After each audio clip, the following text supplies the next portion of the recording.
Today we're talking to Dr. Gary Chapman, bestselling author of The Five Love Languages, The Secret to Love That Lasts. Written more than 2 decades ago and with more than 20 million copies in print, The Five Love Languages explores the different ways people express and experience love. So thank you so much, Dr. Chapman, for being with us today. I have to say, I've known your book for a long time. I was first introduced to it by my mother, probably about, God, um, it has to have been around 20 years ago. Um, this has been around a long time, and I know so many people have benefited from it, and recommended it to others. So, just want to thank you for your work, and I'm just so happy to kind of dive into it a bit more. Well, Uh, thank you, Melinda. It's good to be with you, and I would say you have a good mother. I do. I definitely do. Well, let's start with the five love languages. Um, can you briefly describe what they are and why they're so important? There's five basic ways, which I'm calling love languages, to communicate love to another person on an emotional level. I think almost everyone agrees that one of our deepest emotional needs as humans is the need to feel loved by the significant people in your life. And so the question is, how do we meet that need? Sometimes to parents, for example, I say, the question is not, do you love your children? We love our children by nature. The question is, do your children feel loved? And there are many children who don't feel loved, even though the parents, in their mind, they're loving them. And the same thing is true in marriage relationships or any close relationship. We tend to express love to another person in a way that would be meaningful to us. But that's not always true. What makes one person feel loved doesn't necessarily make another person feel loved. So what I discovered in the context of counseling over many years before I ever wrote the book is that fundamentally there are five basic love languages that I identified. And the way I identified them was going over several years of my notes and asking myself, when someone said to me, I feel like my spouse doesn't love me, what did they want? What were they complaining about? And their answers fell into five categories. And I later called them the five love languages. So one of them is words of affirmation, simply using words to affirm the other person. In a marriage relationship, things like, you look nice in that outfit. I really appreciate what you did. You know, one of the things I like about you is just looking for things you can genuinely affirm. There's an old saying that life and death is in the tongue. We can kill people by the way we talk to them. We can kill a relationship by the way we talk to people, or we can build it by the way we talk. So words of affirmation. And then acts of service and doing something for someone that you know they would like for you to do. In a marriage, that includes such things as cooking meals, washing dishes, washing the car, mowing the grass, vacuuming the floors, anything that you know the other person would like for you to do. The old saying is, actions speak louder than words. For some people, if this is their language, actions will speak louder than words. And then there's gifts. It's universal to give gifts as an expression of love. My academic background before I studied counseling was cultural anthropology, studying cultures all over the world. We've never found a culture where gift giving is not an expression of love. It's universal. And the gifts don't have to be expensive. You know, we've always said it's the thought that counts. So this person is saying, oh, they thought about me and they got this for me. So gifts. And then number four is quality time. Giving the person your undivided attention. It may be sitting down and having a conversation with them. The TV's off, the computer's down. We're not answering our phone. They have our full attention. Or it can be doing something with that person. If it's a child, it can be simply playing a game with that child in which the child has your full attention. but it's not diverting your attention. You're giving them your full attention. And then number 5 is physical touch. We've long known the emotional power of physical touch. That's why we pick up babies, for example, hold them, kiss them, and cuddle them. Long before the baby understands the meaning of the word love, the baby feels love by physical touch. So the basic concept is that out of these 5 languages, each of us has what I call a primary love language. One of these 5 speaks more deeply to us emotionally than the other 4. Now, we can receive love in all 5. We're not going to turn any one of them away.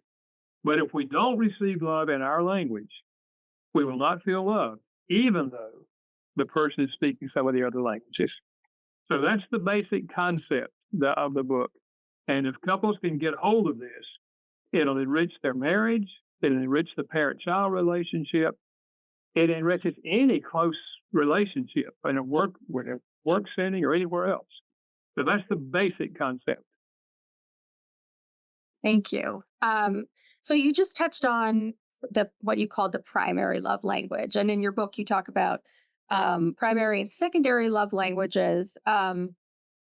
Can you talk a little bit more about the difference and the practical application if you're understanding your own primary and secondary love language, and if you're understanding your partner's primary and secondary? Yeah, well, my objective in writing the book was to help people effectively communicate love to the other person. Love really begins with a choice. It's an attitude. And the attitude of love is, I want to enrich your life. I want to do what I can to make your life better for you. That's an attitude. Well, and then that attitude leads to behaviors. And these love languages are behaviors.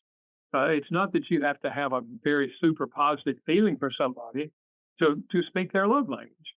It's that you want to enrich their life. So if you know what their primary love language is and what the secondary is, and sometimes those are very close, sometimes there's some distance between them. But it means either of those are going to speak to them more deeply than the other 3. So the key then is once you have that information, is you have to make a choice to learn to speak that language or not speak that language. For example, I had a husband say to me, he said, my wife and I read your book, and then we took the quiz, and her language is acts of service. He said, but I'll tell you and her, if it's going to take my washing dishes and my vacuuming floors for her to feel loved, she can forget that. And I said, that's your choice. If you want to live with a wife who has what I call an empty love tank, that is, she doesn't feel loved, that's your choice. I said, I much prefer to live with a wife that has a full love tank. I've lived with both. Same woman, early years, empty love tank, latter years, full love tank.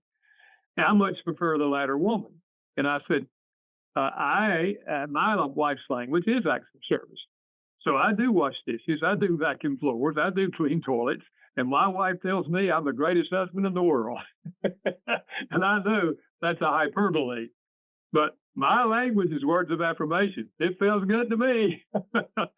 So we're back, to that concept that love is a choice. What I'm giving is information on how to effectively communicate love on an emotional level to the other person, so you're meeting their need for love. But I can't give you motivation. I mean, that's a choice. You have to make the choice. And really, all of us lean in one of 2 directions. We either lean toward an attitude of love or an attitude of selfishness. But selfishness is saying, I'm in this relationship for what I can get out of it. And that's why sometimes people say, you're not making me happy, so I'm out of here. Well, they're exhibiting that their attitude is selfishness. They're living for what they can get out of life. But the people that find deepest satisfaction in life are the people who choose an attitude of love. And once you choose an attitude of love, then the love language concept will help you effectively build positive relationships.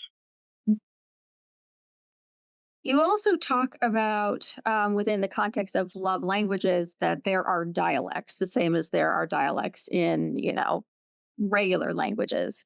What do you mean by that? I mean, that there are different ways to express, for example, words of affirmation or any of the languages. There's words of praise, which typically are responding to something they have done, and you're praising them for that. Now, I just say to parents, however, when you're praising a child, praise them for effort, not for perfection. I remember a 13-year-old young man said to me, uh, he had stomach ulcers, and I was trying to figure out what's going on. I said, "How do you and your father get along?" And he said, "I don't ever please my father." I said, "What do you mean by that?" He said, "If I make a B on my report card, my father will say, 'You should be making A's. You're smarter than this.' And he said, if I play ball and I get a double, my father will tell me later, 'You should have made a triple of that. You got to learn how to run.'" Now, I knew what his father was trying to do. He was trying to motivate his son to do his best. But you understand what his son was hearing. "I don't ever please my father." So I say to parents, praise them for effort, not for perfection. Praise them for the B. And then next week, you can talk about, wonder what we could do to bring that B up to an A minus. I bet you could probably do it. Oh, yeah, they're with you now. You're not condemning them. So praise is one, encouragement is another. Maybe they're trying to do something and you're saying, well, you got close on that one. Yeah, well, that was closer than you were before. And I think you're doing great. I mean, you're going to make it. Just encouraging words. Uh, so just different kind of words. There's words of affection, which can be with a child, can be focused on the way they look. I love it when you smile. It's just you got a wonderful smile, or I like your muscles, or just the words I love you. Affectionate words. I love you. Uh, but again, those words should always stand alone. Never, I love you if you'll go clean up your room, or I love you if you'll do this for me. No, that's manipulation. You're trying to pay them to do something good for you. No, love is simply affectionate words, affirming words, is trying to communicate something about them that you really like. I did have a wife say to me some time ago. She said, "Gary, I know it would be good to give positive words to my husband, but to be honest with you, I can't think of anything good to say about the man." I said, "Well, uh, does he ever take a shower?" She said, "Well, yes." I said, "How often?" She said, "Well, every day." I said, "If I were you, I'd start there." I said, "There are men who don't." And really, I've never met a man or a woman, a boy or a girl. You couldn't find something good to say about them. If this is their language, words of affirmation will fill up their love tank. They will feel loved by you. And you give these same people harsh words, critical words, angry words, like a dagger in their heart. You're killing them. And so this is why it's so important, not only in a marriage, but with parent-child relationships, to understand this concept. Because when you take their primary language and you do the opposite of that, like affirming physical touches, for example, and you spank the kid, you hit them or push them, man, that's horrible for that child. Of course, it's not good for any child, but that child it's just got total rejection. It's what they hear, what they emotionally feel from that. So, or let's say that many parents do this. Their method of discipline when a child breaks a rule, they say, "Now go to your room and stay in there for 10 minutes. Don't come out. That's your punishment." If quality time is their language, that is huge punishment. It's just like you totally rejecting them. Another kid can go in there, they go in there and play, they even forget they're being punished. Quality time doesn't mean anything to them. So it helps parents understand how better to discipline children as well as, express positive love to the child. So it has a lot of applications in human relationships. No. So how do we develop our love languages, and do they stay constant over a lifetime, or can they change over time? Well, let me answer that first question first. How do we obtain our love languages? And my answer is, I don't know. It's that thing of, is it nature or is it nurture? Are we born with it or do we learn it early? And I really don't know. I do know that you can discover a child's primary love language by the time they're 4 years old. So it's there early. And I say that by simply observing their behavior because we tend to speak our own language. For example, my son's language is physical touch. When he was that age, when I came home from work, he would run to the door, grab my legs, and climb on me. He's touching me because he wants to be touched. Our daughter never did that. Our daughter would say, Daddy, come to my room. I want to show you something. She wanted quality time. She wanted my undivided attention. So it's there very early in a child, but I don't know what part nature plays and nurture plays. Uh, in terms of does the love language change over time? I think, like many personality traits, it tends to stay with us for a lifetime. However, having said that, yes, I think there are seasons of life and circumstances where another love language may jump to the top. For example, a mother who has two preschool children, acts of service may not be her primary language, but during those years, it's probably going to jump to the top because she's overwhelmed with so much to do. Or just take a circumstance. Maybe you hear your spouse on the phone and they start crying and they hang up the phone and say, I just found out my brother died. And they're just weeping. Physical touch may not be their language, but you put your arms around them and hold them while they cry. That may be the most powerful thing you could do at that moment in that circumstance. So, yeah, I think in circumstances and certain seasons of life, the love language may change. That's why I encourage married couples every 3 weeks or so, just say your spouse, on a scale of 0 to 10, how full is your love tank? Or to put it another way, how much love do you feel coming from me? If they say anything less than 10, you say, what could I do this week that would be most meaningful to you? And they may tell you something that's not their primary language. But that particular week, the circumstance they're in, that would be the most important thing. So that's just a fun way of kind of checking in with each other and seeing, where they are and getting feedback in terms of what you might do this week that would be most meaningful to them. Mhm. So how do people identify their own love language and how do they identify what their partner's love language is? Well, I think there are three informal ways that you can do this. One is to observe your own behavior. If you want to discover your language, just ask yourself, how do I most naturally express my love and appreciation to other people? Because most of the time we're speaking what we want to receive. Not always, but that's a clue. So what do you most naturally do in expressing love to others? If you're always giving other people encouraging words, that's a clue that that's probably what you want to receive. If you're always giving people gifts, that's a clue that that's probably what you want. A second is this, and you also can observe the other person's behavior, like I demonstrated about the 4-year-old.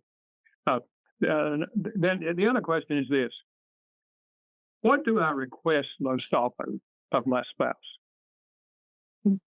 Or anyone. Yeah. My daughter, for example, when she was a teenager, her most common request was, Dad, can we take a walk after dinner? She's asking me for quality time. So what do you request most often, or what do they request of you most often? If they're saying to you every time they get ready to go out, does this outfit look okay? They're really asking you for words of affirmation, and they want to hear you say, "Oh, you look nice in that."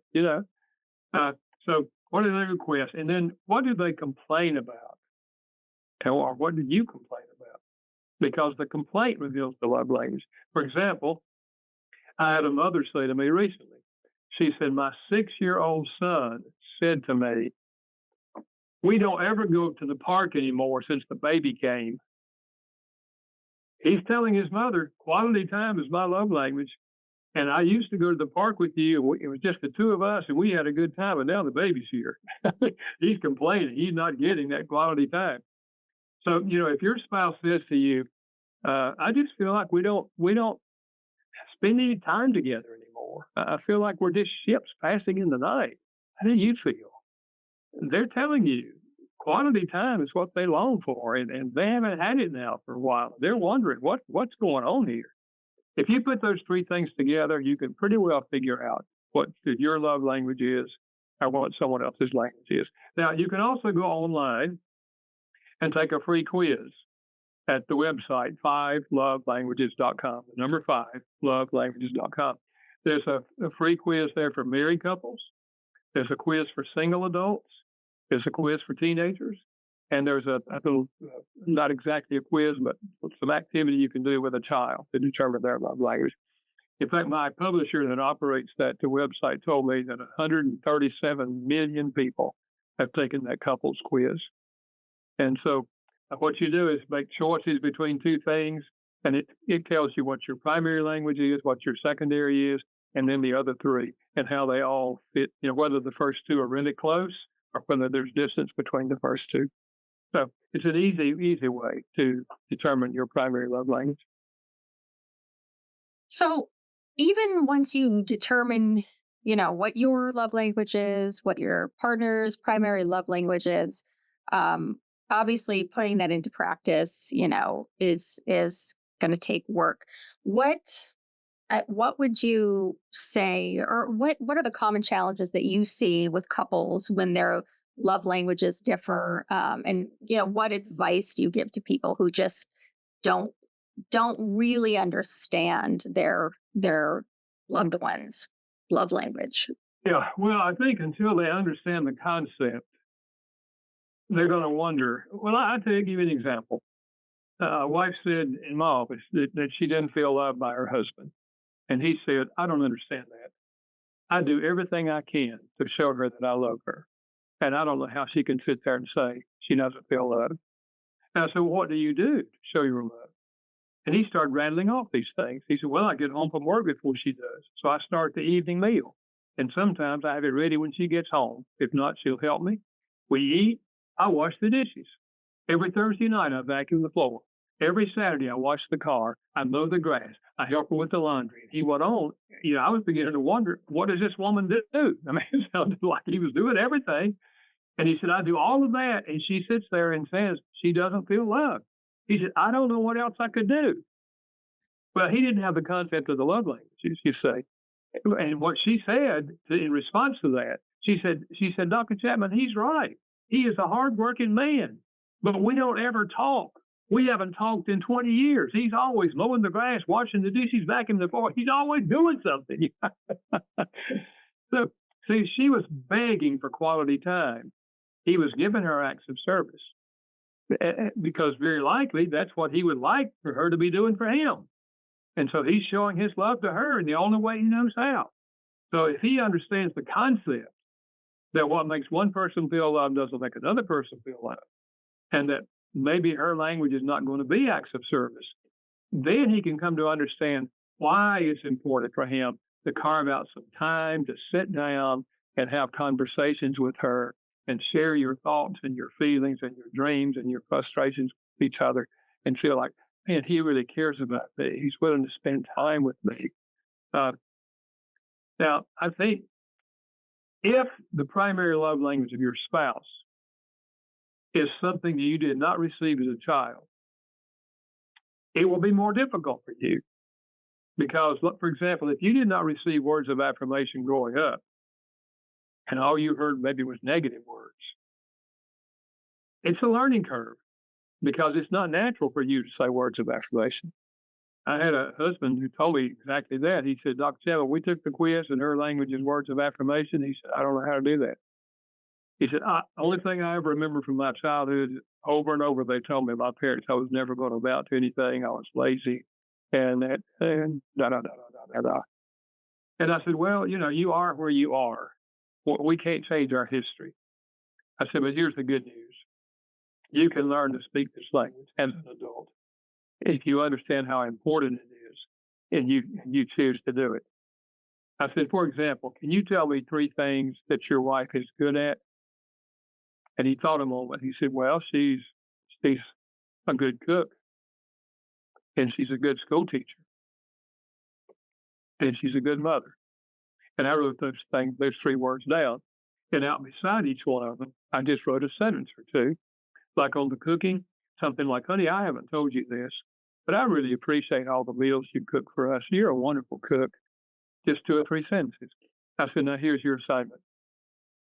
This week, twice a day, I want you to get in a room by yourself and read these out loud to yourself. So you hear yourself saying these sentences. And I said, I hope by the end of the week, you can come back and say them to me without looking at your notes. Okay? So he went on. He did it. He came back. I said, okay, can you say them to me? And he did. I said, okay, here's your assignment. The next 3 weeks, I want you to take one of these each week.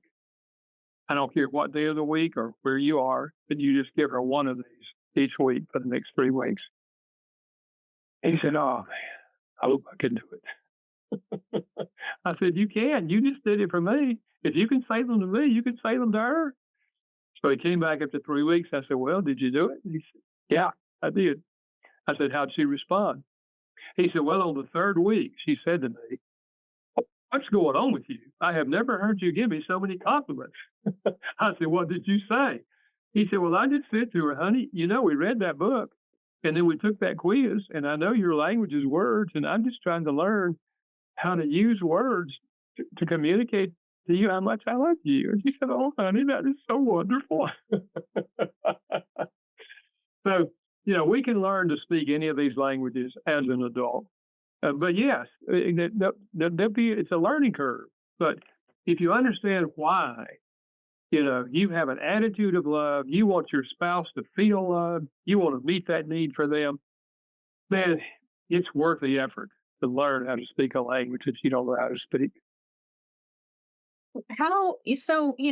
When you see a couple and, to use your your metaphor, their love tank is empty and they start to intentionally do these things. How quickly can things turn around? Is it a really long process or can it happen quite quickly if you start effectively using these love languages? If both of them read the book, get the concept, understand the value of it, and they both begin to speak each other's language, which is ideal, of course, it can be a pretty quick turnaround. In fact, I've had many, many people say to me at marriage conferences that I've been leading, they'll come up and say, Gary, we just want to just share with you that book saved our marriage. 15 years ago, we were at the point of divorce and we just felt like we were so different and we just felt like it wouldn't work. And we read that book and the lights came on and we realized how we'd been missing each other emotionally. And we took the quiz and we started speaking each other's language. It literally changed and saved their marriage. So it can turn around rather quickly. Now, however, if one of you is not willing to read the book, doesn't want to hear anything about love languages, and consequently, you're not feeling love from them, and you try to ask them. I usually say to wives, don't ever ask your husband to read the book. Ask him if he'll read the first chapter. Yeah. If he reads the first chapter, then you can, what do you think about that first chapter? Chances are, she said, well, how about, want to read chapter 2? Chances are he will. But at any rate, if he's not interested or she's not interested, for example, many times just one of them comes for counseling. The other won't come for counseling. And the challenge I give them is, would you be willing to try an experiment with me? You don't even have to discuss the love language with your spouse. But if you and I can sit here and figure out what their primary love language is, would you be willing to try to speak that love language at least once a week for 6 months? And let's just see what happens. And if they're willing, but I said, you don't even have to want to. They kind of lost the want to. I said, but I'll meet with you every 3 weeks and we just see what can happen. Over and over again before the 6 months is over. And sometimes it's 3 or 4 months into it. The other person begins to respond in a positive way and say things like, I don't know what's going on with you, but you've been awfully kind to me lately. Well, what's going on? And then you can say, well, I've been reading a book or I went for counseling and I'm learning how to love you in a way that's meaningful to you. I've always loved you, but I know I haven't always communicated it well. And I've just been trying to communicate how much I love you. Wow. they begin to melt, and they say, well, maybe I need to read that book, or maybe you can share with me what you're talking about, or look, I don't deserve the way you're treating me, but I love it, and I'd like to reciprocate. So we can't make our spouse change. I mean, everybody agree you can't make somebody change, but we can influence our spouse, and we either have a negative influence or a positive influence. And just by nature, if we're not feeling loved by them, we'll have a negative influence on them because we'll complain or we'll, you know, uh, say all kind of mean things to them. But if you love them unconditionally, whether they're loving you or not, love stimulates love. And when you're speaking their love language, something begins to happen inside of them, and they're drawn to you. And then chances are they'll begin in time to learn what's going on and how they can express love to you. So, and and if it doesn't happen in 6 months, at least you can look yourself in the mirror and say, I did the most powerful thing I can do to try to communicate love to them. Apparently, they don't care anything about our marriage, and you can tell them that. So, yeah, it's worth the experiment. Do you find that, if both people read the book, understand the love languages, and if they start to understand their partner's love language, even if that's not their primary love language, when they see their partner doing those things, does that help at all them feeling loved if they understand that is actually their partner's way of communicating love? Do you mean they can come to accept love in another language? That's not their own. Yeah, well, I mean, not to the exclusion of not getting anything in their primary language, but help does it change anything for people who haven't felt like their partner loves them to understand, hey, they've been expressing it this way all this time. I just Yeah, didn't recognize it. yeah. For example, the lady who was complaining that we never talked. Once she understood the love language concept, she could understand. Oh, he has been loving me. All those things he was doing in his mind, he was loving me. I just didn't get it. And so she can emotionally begin to give him credit for that. In fact, I was speaking in a prison years ago, and I said, I'd like to try to explain to you why you either felt love or did not feel love growing up. And I shared the love languages in that context. And when we got to the Q&A, the young man stood up. I judged him to be about 30. And he said, I want to thank you for coming because for the first time in my life, today I understand that my mother loves me. He said, you gave those languages, and I knew my language was physical touch. My mother never hugged me. He said, the only hug I ever remember getting from my mother was the day I left for prison. He said, but you gave those other languages. And I realized my mom spoke acts of service. She was a single mom. She had 2 jobs. She kept food on the table. She washed my clothes. And he just rattled off all these things she did. And by this time he was crying. And he said, Mama loves me. Mama loves me. And I started crying. But see what happened there when he realized that there were these different ways of love, he looked back and realized, oh yeah, Mama was speaking love to me. I just didn't get it because it wasn't my language.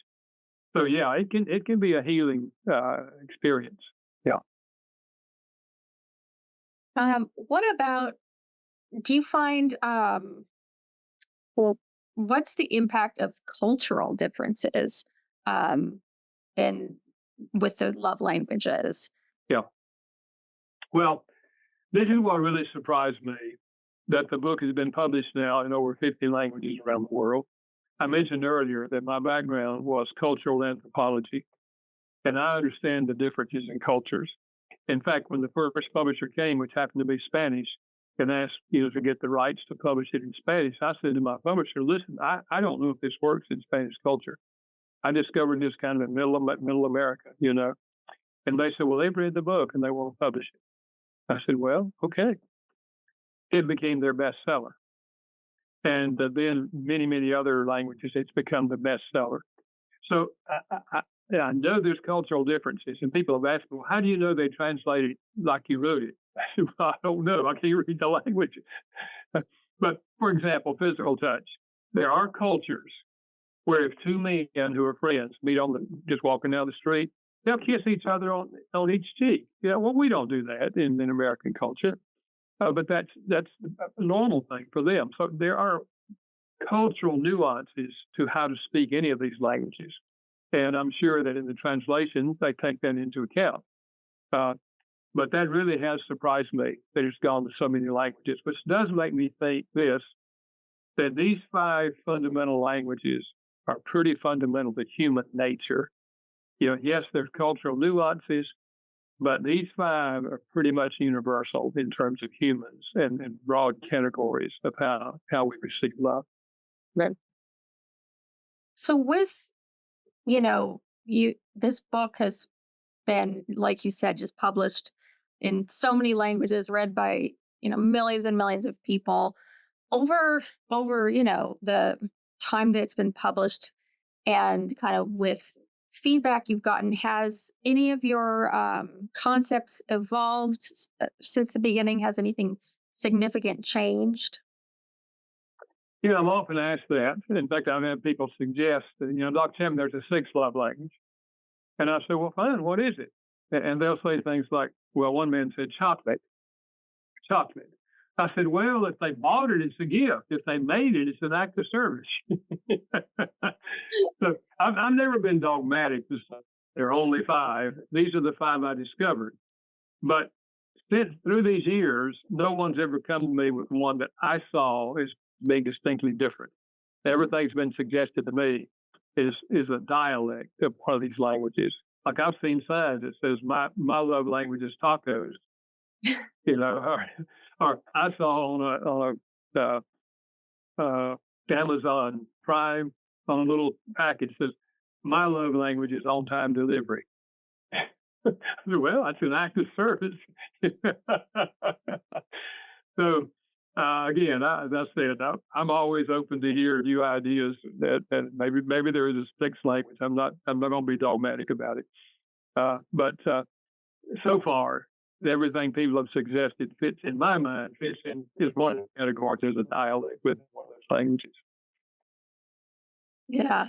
Um, well, we're a bit over our scheduled time, so I just wanted to see if there's, anything we missed that you'd like to add to kind of what you think the most important points are.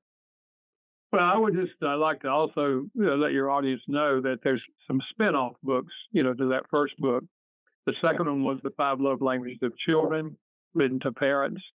Then The Five Love Languages of Teenagers, written to parents. There's one for the teenager, the Teen's Guide to the Five Love Languages. Then there's one on how this applies in a blended family, because that step-parent, stepchild relationship is different. And even if you know the language, they might still push you away because they don't know you yet.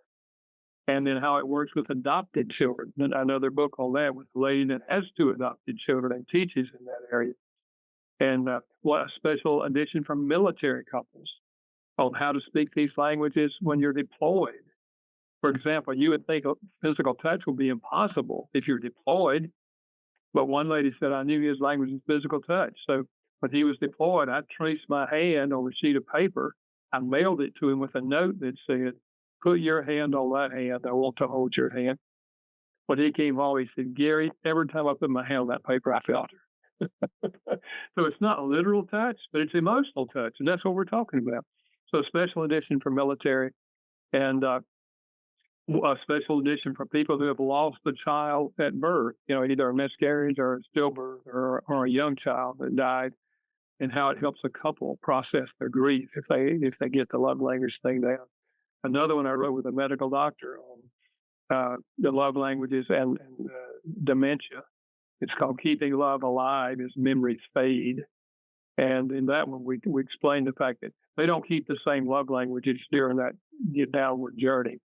But the love languages give you 5 ways to dip in. And their mental ability, the mental part of the brain is still alive almost to the very end.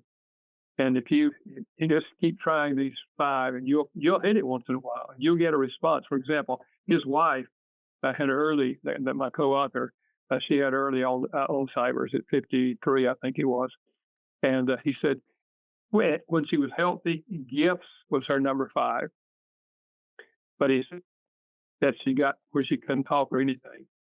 I gave her an ice cream cone. He said, "Ooh, ooh, ooh, ooh."